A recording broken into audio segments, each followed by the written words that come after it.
Good afternoon.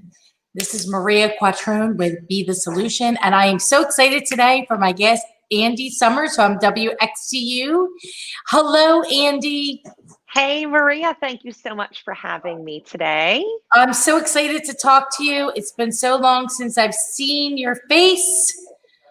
Gosh. My husband and I were just bragging about the amazing dinner that we had with you and Chip. We have a friend who is a big Italian fan, and we were like, oh, we went to the best Italian restaurant with our friends. Dante and Luigi's. Yeah, that was a fabulous night. Fabulous. Yeah, it was. Well, not only was it fun, but the food was awesome. We had a good time. And that was like, I feel like right before this all happened, right? I think so. Yeah. Like the week before or something? Wasn't it in was March? Very close. Probably it was probably the last time we went out for dinner before we had to wear a mask to go anywhere. Yeah. Yeah. That was pretty amazing. I love that place. They do a great job. They've been around for, I think they're one of the oldest Italian restaurants or oldest restaurants in the country. One of them. Yeah. And they definitely still maintain that whole vibe, right? Like you go in and you just feel like it's old school Italian. It's just so comforting and fantastic. Yes, old school Italian brings you back to like family. And so speaking of, how's your family? Everybody's doing well. So I have a 12-year-old daughter who's in 7th grade this year and a 9-year-old son in 3rd grade, and he just broke his knee. I saw that. What happened? Yeah, so he was at his grandparents' house. My in-laws have these little ATVs on their property in upstate Pennsylvania, and the kids were riding. And of course, my son is a hot dog and was making sure that his sister saw how fast he was going. So when he turned around, it started to flip, and when he jumped off, he twisted his knee. And it's interesting. I've learned so much about biology. So when you're 9, your ligaments are stronger than your bones. So his ACL, rather than tearing, actually pulled his bone apart. So now he's casted up and dealing with all the things. Yeah. How is he handling it? He's doing okay. He's getting a lot of attention. So I saw that cast. Yeah. So, and my kids are in school. We're lucky enough to send them to a school that's small enough that they're able to be in school. So his teacher is telling me that the girls are giving him a lot of attention. So he hasn't been complaining too much. Oh boy. That's great that they're in school. I know a lot of families are struggling with that right now. Homeschooling, for sure. Not homeschooling. What somebody told me they call it smart schooling. I went, smart schooling from home? That would not be smart in my house. It would not be smart in my house. Yeah. As you know, we don't have children. We just have furry children. And I think I would go bananas. I could say algebra. I saw how they do math now, and it wouldn't go over well with me. Well, and I've noticed that because of the way that the last year's school ended, I was with them because everything was virtual, right? Everybody got sent home, and I'm watching my kids in their classes, and I'm looking at their work a lot more closely than I had been prior to that. And I've been having a lot of conversations with my daughter saying, I want you to try as hard as you can, but don't feel so bad about this bad grade because you truly will never have to know this ever. Ever again. Yeah. You don't really get to use that too often in the real world, right? No, there's a lot of crazy stuff, like all the grammar things. She gets so stressed out about grammar. And I'm like, honey, nowhere in your adult life will someone say, you need to, conjugate this verb for me. Or, like there's all the different little terms and things like that. So it's been fun. I've relaxed a lot as a mom, trying to make sure that my kids are doing well. Yeah, it's going to be tough. I mean, I can't even imagine like all of it. And it's really great though that what school are they at? So they go to St. Joe's in Downingtown. It's a Catholic school. And the Archdiocese came up with a great plan for people who want to go in, or they can choose to be virtual. But the Philadelphia Archdiocese, I think, just did a great job. We did a lot of research to figure out what the best thing to do was, and this worked best for our family. So That's We're happy great. with Now I it. know that Yeah. a lot of the Catholic schools are open and some Mhm. of the smaller private schools are open as well. And they haven't had any issues, which is fantastic. Yeah, for sure. For sure. Oh, you just muted. There you Oh, go. there we go. Anyway, so gosh, you've been in the radio industry for a very, very, very long time. And it's how Yeah. many years now? 20. Well, it's been 21 with XTU. I've been doing mornings on 92.5 XTU here in Philly for since 1999. And I started, gosh, I think I started in radio in 95. So Oh, it's 25 been a little years. while. Yeah, it's been a while. So 25 years. Did you know you wanted to get into radio? Oh gosh, not at all. No, I had, as a matter of fact, this is a funny story. When I was a Girl Scout, we did a field trip to the local radio station in the town where I grew up. And I would not go into the DJ booth with the DJ. All the other girls went in. And I cried and I waited because it scared me so much. And of You were course, I'm the afraid? only one who's now, yeah, yeah, okay. Because this was the 80s. And the guy who was working there was like, Was he super cute? skinny and had the biggest I was totally afraid and was wearing like skin tight tank top, and he was like a rocker guy in the 80s, and I was just this little girl who lived in a bubble where rocker people didn't exist. I was listening to Johnny Cash with my mom. I mean, you were with the So Girl Scouts, so right, yeah, but no, I was the only one who was totally intimidated by it all, and I ended up working with him years later, and we got to be very good friends. you're So kidding me. it's funny. Yeah. That's Yeah. funny. So you go to Mhm. that, you see that, you're afraid, and then how does it happen? What's the Um, journey?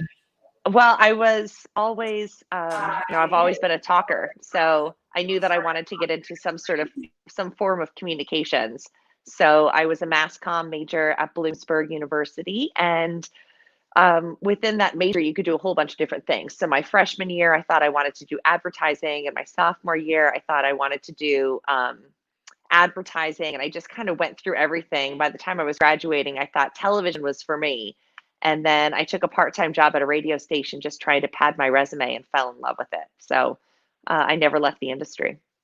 Well, it's funny because I wanted to be a broadcast journalist. Did And I you? was in my background, I went to Temple for radio, TV, and film. I was in school communications. How about And that? I had I don't know if you remember him, if you know him, Jim Loftus. Oh yeah. Yeah, he was my boss at one point, as a matter of fact. He was my instructor or professor at Oh, Temple. very good. And that's how that happened. It was circa 1991, 92. And so Yeah, that's awesome. so that's how that happened. That's how I got into radio, because of him, specifically because of him. Wow. Yes. He came into the class every day, leather trench, briefcase, cell phone, like a big phone now, like whatever you used in 91, but Sure. people didn't have that, right? He drove his Mercedes, and I was like, heck, how you doing all that? I said, I want to do that. And so that's what I did. It was That's funny great. how, things kind of all cycle. And Yeah, it is. It is. It's funny how things happen. And that's why I always laugh when I hear people asking teenagers what they want to be. What's your major? What's your focus? What do you want to do? I think they have no idea. Don't put that pressure on them. They haven't lived yet. They don't have enough life experience to make those big decisions just yet. no, Give them time. They'll figure it out. it took me a couple of schools to figure it out. I went to Philadelphia University first for fashion design. Oh, really? And then I decided, no, Not not for going to you. happen. Right. So that's how we got into the radio, and then you don't look back from that. So Yeah. So you were in radio for a long time before you were in real estate. 11 years. Wow. So second career. Yeah. It's possible. It's all possible. Absolutely. So your journey in, how do you stay at one place for so long? I get asked that a lot because, you know, the media industry is crazy and people bounce around all the time. So I think that, you know, I don't really know. Um, I mean, I would say that it's probably my upbringing. You know, my dad was a Marine, and you know, he just taught me to keep my head down and follow the rules and work my tail off and don't give anyone a reason to complain about you. And so that's what I try to do. And I'm not saying that no one complains about me because I'm sure that's not true, but you know, they might be minor details. So, and the other thing is too, you know, in this industry, you really need to know as much as you can about every aspect of the industry. So I started at a very small radio station where there were only a handful of people working there. And I had the awesome opportunity to really get my hands into every aspect of radio. I've done production, I've done promotions, I've done sales, I've done broadcasting, I've done it all. And I learned long enough ago that, as you know, I was able to kind of build those skills as I went. So, you know, in like 2008, 2009, when the recession hit and everybody was consolidating, I was one of those people that was worth keeping around because I was able to do everyone else's job as well. So, Wow, isn't that interesting how cross training like keeps you employed? absolutely. Absolutely. Yeah. Yeah.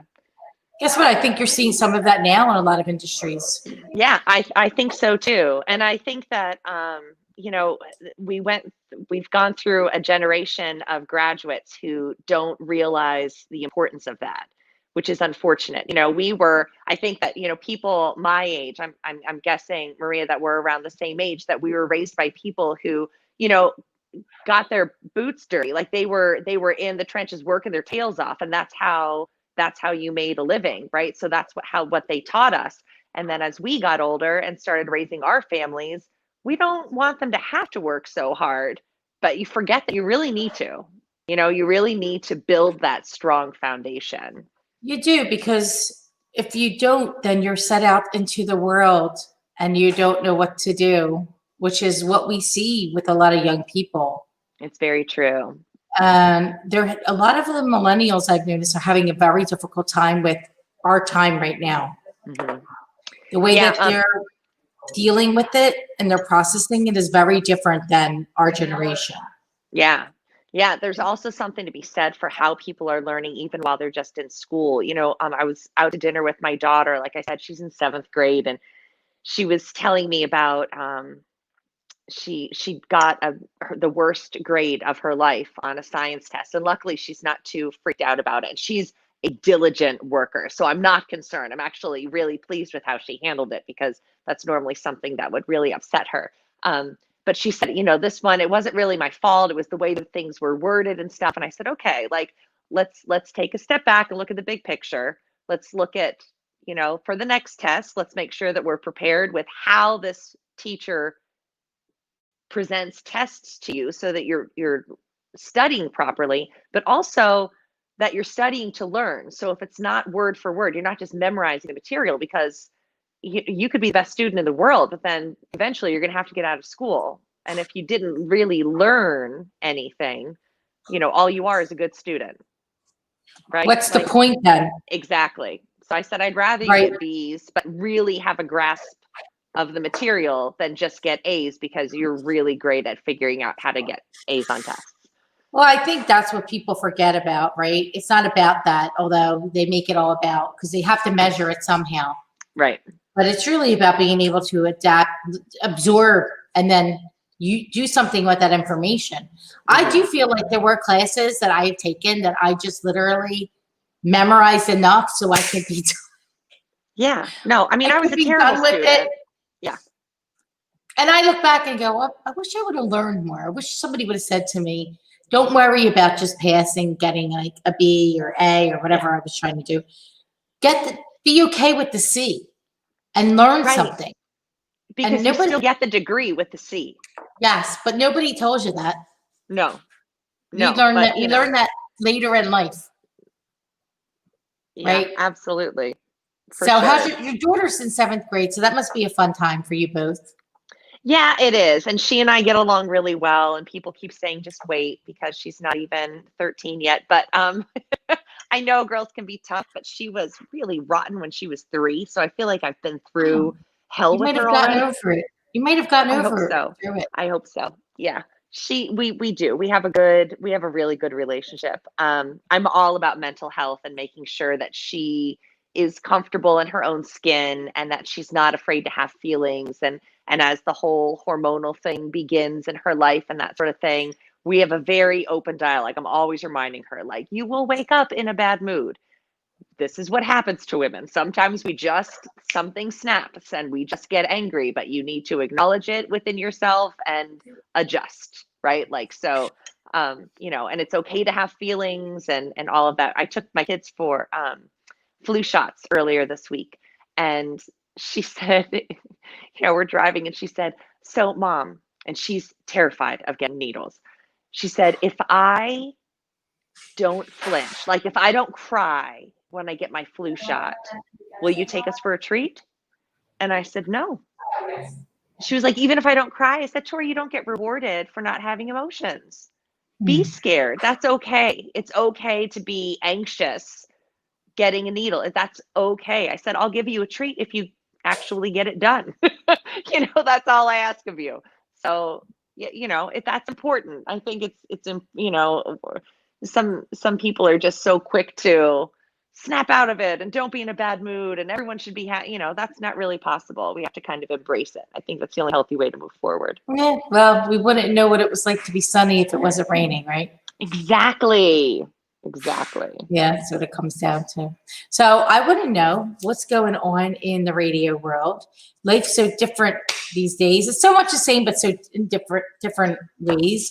And I'd love to hear like what's happening behind the scenes. Yeah. So it's been, I work in country music, and that is such a blessing at times like this, because we've had a really awesome opportunity to get to know our artists even more. We've been doing a lot of virtual Zoom meetings. We call them virtual meet and greets and appearances in what we call the X Lounge for XTU. And there's no other formats that are doing things like that. So it gives our listeners a unique opportunity to be face to face, even though there's a screen between them, with some of their favorite artists. That's really Um, cool. so that's been neat. And they've been doing a lot of virtual concerts. And even if it's just a song here and there, that's just been fun to kind of follow along with. But as far as my side of the business, it's been strange because in morning radio, we're usually talking to people as they're getting up, getting ready, and on their way to work or school. And for a long time, no one was doing that. And now we're just starting to come around, but listening patterns have changed so much. So we're still kind of getting used to figuring out when people are actually in their car, when they do finally turn the radio on, that sort of thing. So that's been something that we all have to overcome. More And people deal with. online, listening from their desk in their home office or their dining room Absolutely. table. Yeah, and the smart speakers and all of that. There's so many different ways to listen, whereas we always would just rely on people being in their cars. So hopefully everybody's realizing you could just tell Alexa to turn on the Andie Summers show. Yes, you gotta love Alexa. Yeah, for She's sure. she knows all. I know. I hear my kids asking her questions sometimes when they're doing their homework, and I have to say, you have to do your own math. She's not Oh allowed to do boy. your math for you. Well, that's something. She could that's an easy way to get it done quick, For sure. right? Yeah. Yeah. Yes. So you're boots on the ground. You see hear what's happening. You probably talk with your peers about what's happening with COVID and what are you hearing and seeing? They're saying that we're going to have another wave. We're going to get through this quickly. We're going to open up in the spring. You hear so many different things. You don't know what it is. I'm just curious your thoughts. I know, it's very true. And there was so much talk of the next wave coming this fall, right? So I don't know, then that kind of, I feel like we don't hear about it too much. And honestly, I try not to pay too close attention to the news and stuff, because you're right. You don't know. You know, everybody has an agenda for whatever they think is going on. So there's multiple narratives happening. yeah, that is for sure. So right now it's kind of like the election is taken over every cycle, and it just depends on which side of the aisle you're on as to who you're going to listen to. So I try not to listen to any of it. Yeah. But Did you? I think this is going to be our new normal for longer than we want it to be honest with you. Did you happen to catch the debate last night? I know I you did a bit. didn't. I did. Yeah, I go to bed early. My daughter and I watched the Gilmore Girls. We watched an episode of that, and then it was lights out for me. I was just curious because Kristen Walker, who is a local, you know, her mom's a real estate broker. Oh no, I didn't know that. Yes, Julie Welker owns a Coldwell Banker office in Fairmount. Oh, So, okay. yeah, very interesting. It was interesting to watch her and to hear her. And last night, I didn't watch a lot of it, just some, but what I saw, I thought she did a great job. Yeah. Oh, good. I'm glad to hear that. Yeah, I just couldn't deal with the two. I couldn't deal with the two of them, so I had to watch something. I don't know, on Hallmark or something. Yeah, and that's another thing. This is good news. I mean, this weekend, the brand new Hallmark Christmas movies are coming out. They're starting to stream already this weekend. So there's your sunshine. That's the sunshine. You can't go wrong with Hallmark. We know the narrative there. Always a happy ending. You know, it's like the Food Network. Always a happy ending. I love it. I don't care what anybody says. My husband's like, "You're on Hallmark again." I'm like, "Yep." Yeah, it's a nice escape. No thinking involved. No thinking involved. So, yeah, you know, it's good to keep things sometimes light and fluffy. You have so much seriousness going on in the world right now. I think we need to do that, you know, and I think that with all of this, you know, and I know that I'm not the first person to think this, but you know, this whole COVID thing and people being stuck at home, and it really has made people kind of reprioritize what's most important in their lives. And yeah, we're binging a lot more shows and we're finding those escapes, but I think that's so important. It's, you know, it's so important to just hunker down with your loved ones and find a common interest and reconnect and be there with each other, because it's that human interaction, you know, that we kind of have taken for granted. I think true human with people that you actually care about, not the people that you just go to work with or that you see along the way on your transit or that sort of thing. So one of the things, you know, you bring up a good point. One of the things that we've seen trending, and people, consumers, some are our clients that want to move closer to their family. Because with COVID, unless you were in the bubble with the people, you really couldn't see them. And so a lot of, especially people with families, young children, they're like, you know what? I want to be closer to my mom, my dad, my family, whatever. I want to be able to see them more often. I want to be able to drive to them within a short amount of time, not like a 2-hour drive or more. And they also they're helping them with the kids at home, with schooling. Yeah.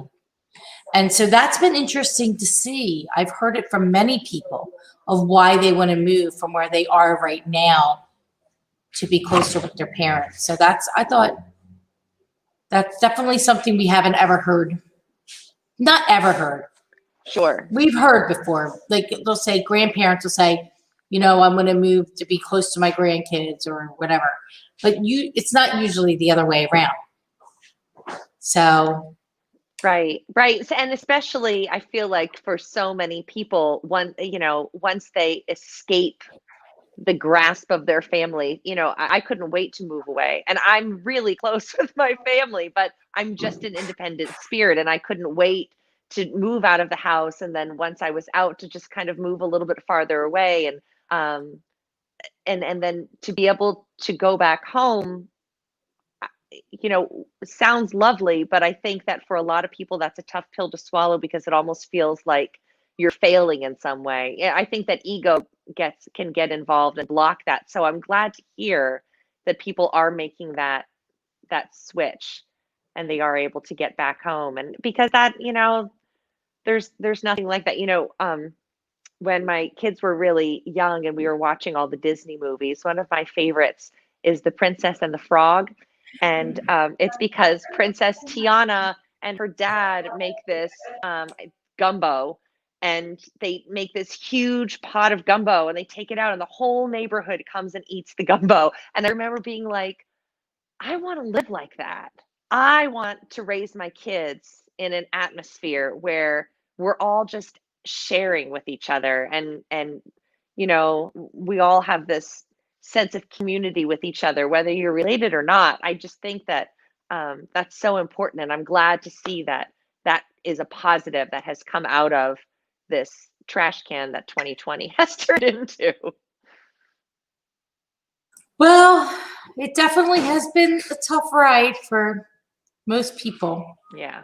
For sure. But that's I guess something that, we just got to keep moving past. I try to think every day, I have the ability to control what's here. Yes. No, and that's so important because it's easy to get lost in that, right? Like that's why I mentioned how to me, like mental health is just so important. And you don't realize how in control of that you are sometimes. And just changing your mindset, and instead of having nervous, negative feelings about something, try to change it into something positive and excited, and just trying to see the good, just picking out the good in things. And once you train your brain to do that, it makes life a whole lot easier to get through. It's not easy, but it does make it a lot easier. Yeah, I saw that you spent a lot of time at your lake house this year. You're still able to enjoy that at this time of year? Yeah, and that's been an absolute blessing to us. We have a cabin up in northeastern Pennsylvania above Scranton. And, even on the weekends in March and April when it was raining and freezing, and we were like, let's just get out of this house. And I saw you there with there. snow. It was snowing, right? It was May 9th. May 9th, we had 2 inches of snow on the ground. Yeah, it was insane. But, a nice break. Craziness. Yeah, for sure. It's been a nice change of pace with everything that's happening. Will you spend more time there this year as well, or? Yeah, probably. We're a big skier. So, the cabin is on a lake. So we water skied all summer, and then my son broke his leg, and then we will hopefully be able to snow ski this winter as long as he mends himself properly, which he's been doing a good job with. But, well, I'm sure because he knows the skiing's coming up. I know this is the ideal time. I told him it was the perfect time to break your leg because there's no skiing going on right now. But so we're right near Elk Mountain up there in northeastern Pennsylvania. So hopefully I know that the slopes they're all discussing what they're going to do about reopening, and whether you're going to have reservations in order to get your tickets, and timed, that your timed tickets that you'll be able to come to go skiing and stuff. And I think the biggest hurdle that they have to overcome is what everybody's going to be doing in the lodge, because things get really packed in there, especially on a cold day. So we'll see what happens. Yeah, I know out west you're doing timed tickets at some of the resorts or mountains. Right. So it'll be interesting to see. My husband informed me that he is booking his ski trip out west, which is in end of January. And I said, oh. Excellent. Yes. I said, well, he told me the dates. I said, that's more than a week. So I think we need to relook at those dates. That's so funny. Yeah, we were hoping to go up to Killington. We were up there for a long weekend last year. We wanted to go back, but we got nervous because the slopes up there, all of the resorts, their tickets go on sale on December 8th. But, and then you have to reserve your days and your times, and it's first come, first serve, and it's a limited amount, obviously, for each day and each time. So, we had to let our house go that we had rented and stuff. We were a whole bunch of family because we don't know if we'll get in. And they said that, we can't wait that long before we cancel. So we'll just have to see what happens. But that's good that he's already gotten in out there. Out he west. bought his Icon pass, so he's happy. Good to go. Good. Well, somebody's got to have some fun around here. You're a good woman to let him go. I'm like, that smile with the gritted teeth. So what is it that you love doing when you're not working, Maria? That's a good question. I like to cook. I know I've seen those dinners that you post on Facebook. Yeah. I keep taking the pictures. I'm just not posting them right now. I don't know. I've been so busy.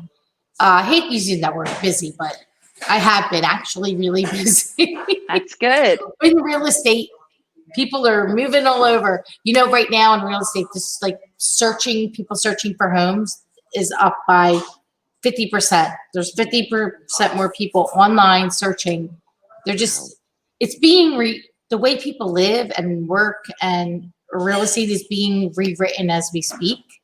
It's very interesting to be in it and to see it and feel it and maneuver through it.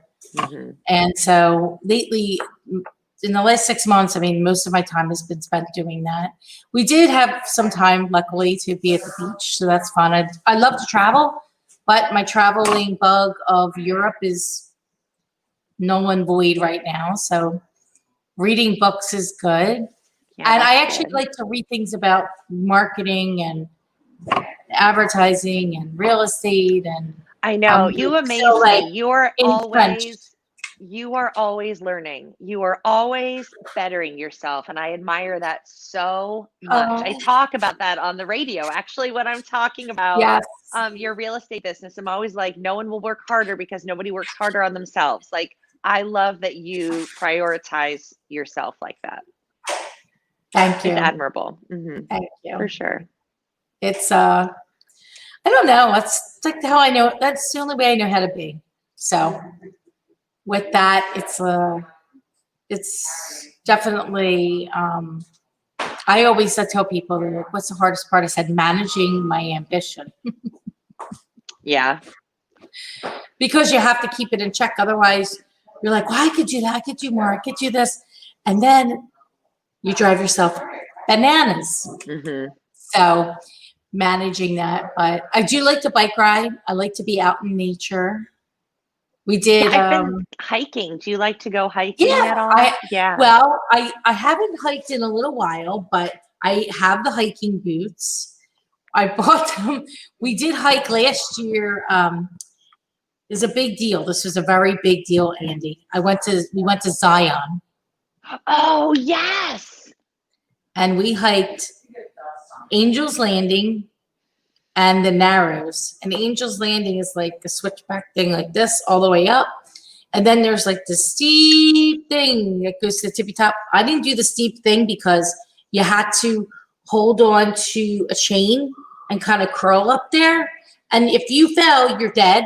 So I decided that they said, if you have fear of heights, this is not the time to get rid of the fear of heights. They said it's very, very dangerous. So I only went up to the top before the tippy top, but it was strenuous, for sure. And then I hiked the next day. We went to Bryce Canyon. I don't know if you've ever been there. It looks like ice castles. It looks like orange clay ice castles. Wow. Imagine like you build a sand castle and you build it with the sand, and then looks like this. That's what Bryce Canyon looks like, except for it's a big canyon with these big sand castle looking. It's really amazing. But the following day, because we needed a day off, so that's why we went to Bryce. But the following day, we went to the Narrows, and the Narrows is you're hiking in water, about 2 to 3 feet of water, and you have a stick. You can rent the stick and water shoes, and you're in the water we were in the water hiking for 6 hours. It was really hard. and you get to a point called the wall, and the wall is only like this, as big as 6 feet. And so, Wow. and then it's like 4,000 feet up or something, like maybe not 4,000, 1,000. Very, very, and that's why they call it the Narrows. So it's only about, I would say, maybe 50 feet wide with these huge mountains on each side of you. And you're not just in water. Oh, I didn't tell you this part. You're stepping on rocks of all sizes. Little rocks, Yikes. big rocks. And you're trying not to fall on the rock in the water.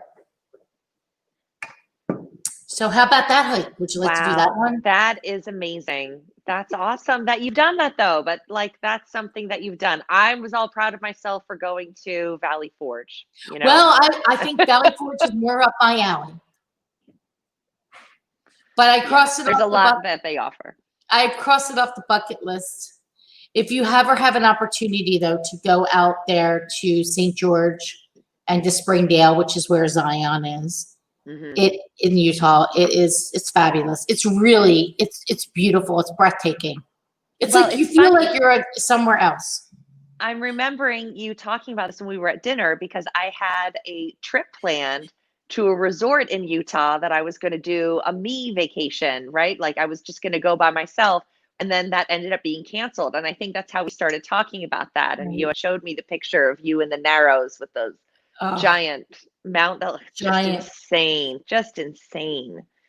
So every time we do something like that, we as in humans, it expands our capacity.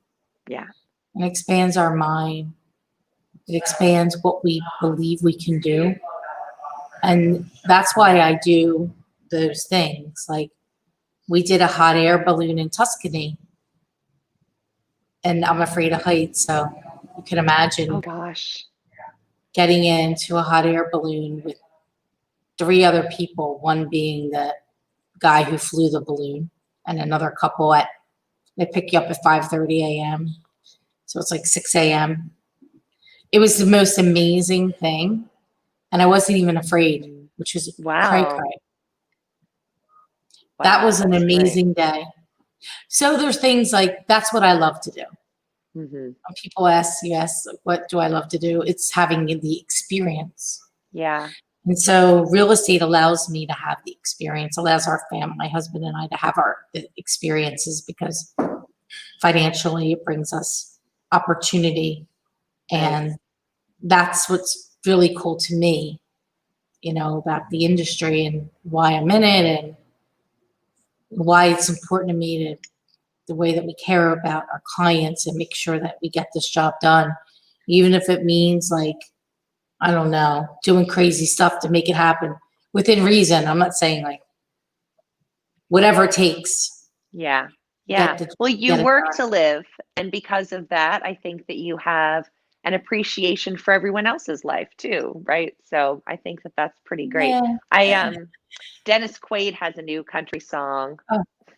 So I got to talk to him yesterday, a couple days ago, and he's doing all these things. He has a podcast company, and he's making a movie where he's playing Ronald Reagan. So he's actually, he's filming it right now, and he's doing all of these things. And I said, how do you have time to do all this? And he has his music, out. And he said, because I'm a human doing, I'm not a human being. And that reminds me of you. Oh, you are a human doing. I love it. So are you. You're a human doing. I'm not. I like being. Oh, stop. I see all this stuff. Do. I see all this if stuff. If we were all human doings, this place would be complete chaos. We'd all be running into each other and no one would be getting anything done. So we'd have a renaissance. We would. If we had 1% doing it, we'd have a renaissance. Well, I don't know. My husband and I were just talking about that the other day. He is a doer. I'm a thinker. He's a doer. So I'll spark the idea and he'll go and make it happen. And we were like, that's what makes us a great pair. Isn't that what makes it work? Oh yeah, absolutely. You have the one person who is the visionary and one who's the implementer. Yep. Otherwise, if you had two visionaries, you would just dream all day. And if you have two implementers, you wouldn't know what to do next. No, you would probably get so annoyed with each other, right? Yeah, you don't want to be married to yourself. That's annoying. I wouldn't want to be married to me. We give our husbands a lot of credit. Oh, yeah. Oh, yes. Yes, we do. In a lot of different ways. A lot of different ways. For sure. So what do we think, Andie, of the future of the media industry, of everything that's going on, of, how people consume information? And yeah, it's just the technology age has changed traditional media so drastically, right? And then and now COVID has changed it again even more. So it's interesting to see the changes. For example, people used to turn on the radio first thing in the morning to get their news and just to make sure everything was okay. Like, that's always been my job, is when you wake up in the morning and you turn your radio station on, my job is to be like, we're okay today, right? We're still here. yes. You woke up, we're okay. But now people just jump right on their phones. So, I mean, the good news for me is I don't have to be a news reporter anymore, because that's not what I loved doing. And you get in trouble doing that too, because, well, why did you talk about this politician, but you never talk about this politician? And honestly, you're thinking too much that there's always an agenda, and there's not. It's just whatever's newsworthy. But yeah, so just that in and of itself has changed so much. And now, and you even, like, I love turning on the television and seeing some of the reporters in their homes, and like, just with their own backdrops. And I think that's neat. I like it. I hope that's our new normal. I think it kind of, it's grounding and not so formal. And I'm all about formality with some things, but I don't know. I feel I've like seen it's some much pretty more. amazing studios people have made. Yeah. Oh, for sure. For sure. But They're I turning, think it's comfortable. yeah, it's comfortable. They're turning their homes into like podcast studios and newsrooms, and they have it. Yeah. There's something now that I was just reading last night, or not last night, I guess it was early this morning when I woke up at 4:30, about Zoom room, apartment buildings having Zoom rooms. Smart. That's really smart, right? So I'm interested though, because you do a lot with commercial real estate as well, don't you? We do. So what's going on there with so many people working from home? Or is that industry just freaking out right now? I think it will be rewritten. Yeah. Of how people live, work, what they repurpose some of the buildings for. Mm-hmm. In the city here, we don't have a lot of people going into the offices. I know New York City is desolate. Somebody had told me that in order for somebody to commute and get into their building, into the city in New York, it would take 2.5 hours because of the time that they would have to wait to get into their building to their floor, because only so many people could go into an elevator at a time. Oh my. So that's one of the reasons why they're not there. It would take like 2 hours plus a day just to get in and out of your building. I didn't even think of that. I didn't think of it either until we had talked to somebody about it the other day, and I was like, wow. And it was more than an hour. I mean, they had calculated, they figured out how many people, they know how many people work in the building, because you have like a badge you got to show, right? Right. So they know how many people work. They know how many people that they could have in an elevator at any given time, and how long it takes to get up and down the floors. And so it's all math. And yeah, so that's one of the reasons why they're dark. And then therefore there's not businesses open around them. Right. But he was just in Manhattan. They said they drove through. It was eerie. All the high-end stores boarded up, closed, nobody there. I had a call with someone this morning, an investor. She lives in the Upper East Side. I said, like, she's like, we don't really ever leave the house hardly. And she said when it started, a lot of people went to the Hamptons. We stayed in our building. And she said, but Midtown and Manhattan are desolate. Mm. It's very sad. And, you know, Center City, Philly we're not desolate, but you could drive right through right now. Except for, you know, they're filming two blocks away. They're filming a movie and they have snow all over Spruce Street. Really? There's snow. Oh, that's fun. They made snow. So there's a movie getting filmed this week. And the last, they've been here for over a week. They're filming something. I don't know what they're filming. Is this the Adam Sandler thing? Is it him? Or yes, is it Adam for Sandler. Something else? Adam Sandler thing. Yep, that's what it is. That's kind of exciting because the city's not collecting a lot of revenue right now, right? Nobody at the airport. There's nobody there. We went on a plane a few weeks ago. The international wing is closed in entirety. Yeah, no flights there. And so that's no money coming from that. Hotels, no tax being collected from that. Tourism. I flew down in June. I flew down to Florida to pick up my mom because my mom's a snowbird, and she waited and waited and waited, hoping that COVID was going to clear up before she could come home. And of course, it wasn't. So I flew down to get her. And I have to tell you, Maria, being in that airport, I was so bummed that I couldn't sit down and drink a martini. They have to-go beers, but they didn't have any bars open. Oh, they didn't have that. I mean, that's the best part of being at an airport. The Philly airport, you could get booze there still. Oh, good. Okay. We did get vodka sodas when we were there, and Chip, of course, got a beer. But no, there's no like you have to go into this other room, and with your mask, and you know, it's definitely interesting. It'll be interesting to see. So in regards to the commercial real estate world, I think it's still they're figuring it out. I mean, there's people in leases, they're still paying their leases. When people stop paying or start not canceling, but not renewing, I mean, you see stores on Walnut Street closed. I mean, it's worrisome. Yeah. It's very worrisome, in fact, but we can't control it. So we can do our best to support the businesses that are open and make sure that we're doing everything we can to, you know, whether, you know, if you're comfortable to go out to eat, we are going out to eat. We went out last night to the pub and kitchen. Tonight we're gonna go somewhere.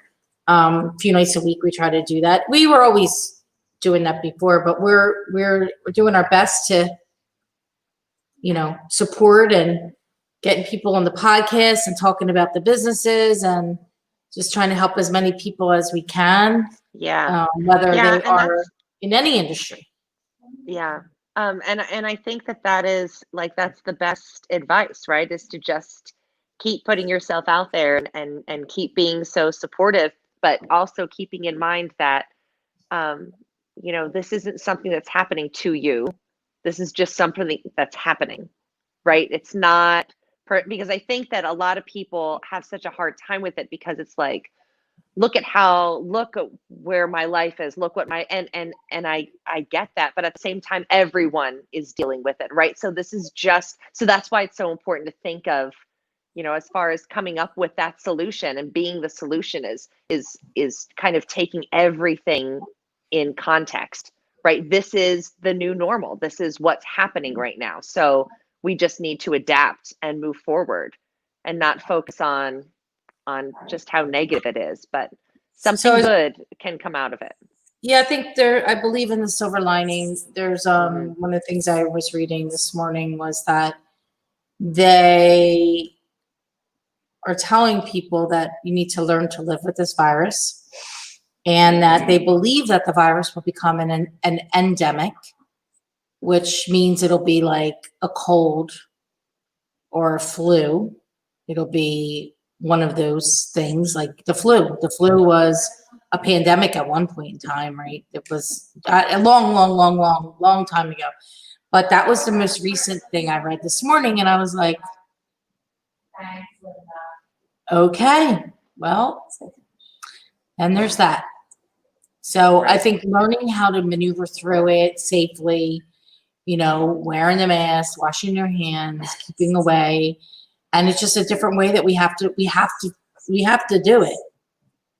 We don't, I guess you have a choice, but I would say we don't have a choice. So we have to do it. And then I've seen some really cool things though, come out of it. I've seen more people doing video and podcasting and new businesses built. And even friends of ours, they were always working in the restaurant industry for their business. And now they're working in other places that make food, like grocery stores and hospitals. And I've seen a lot of businesses expand, and I've seen a lot of businesses close. I talked to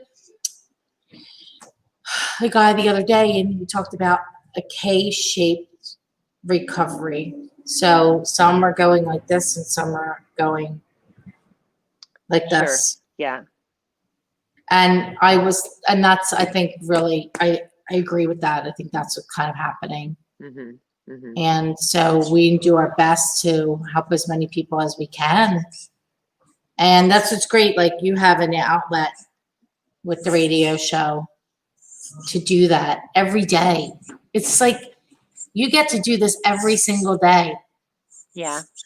That's like so exciting. Like, talk to people and be on air. Awesome. It's awesome. It's awesome to stay connected, and it's awesome. Like, I can't imagine ever doing anything else. I love those messages that I get from people that say, when I hear you, especially over these last few months, right? Like ever since March, I love it when I hear people say, I hear you, and I think, oh, I'm going to be okay. Because I just whatever Andie said made me feel better, or what, and I just love being the sunshine. Because that's just one little thing you can do. Yes, and you don't really know how many people that you affect in a positive way. Some will tell you, most will never. And remember that. Most will never. They just sit by and watch, but you do. And that's okay, right? That's okay. Yes. Oh, yeah, that's okay. Yeah. But know that even though it's unsaid, that it's happening. And I think that's something that, we forget too. I know that it's true, because I know people have said things to me and they're like, I don't ever post anything, but I want to tell you this, and they'll say it to me, personally. But they do believe that. Yeah. And well, you are a positive force. And I thank you for your little quips that you put up, and your little memes every once in a while that you'll put up on Facebook and on social media. And you really are. You are just such a positive force, and I'm glad that you're in my life, Maria Quattrone. Oh, that's so sweet. I miss seeing you. I know, me too. Hopefully we can do it soon. I thank you for everything. You're so awesome. Well, you are a blessing. You really, thank you. You help a lot of people, and I want you to remember that you help a lot of people every day. And you get to do it every day. So kudos to you. And I want to thank you for your time today on Be the Solution, because you certainly are. And I am humbled and thankful and grateful, especially since I had all these logistical nightmares before we got on to get with the computer shutting down on me and then not being able to hear me. So thank you for your patience as well. Well, it's my pleasure. It was great to see you today. Take good care and enjoy your weekend, and tell Chip I said hello. You do the same. Bye. Okay.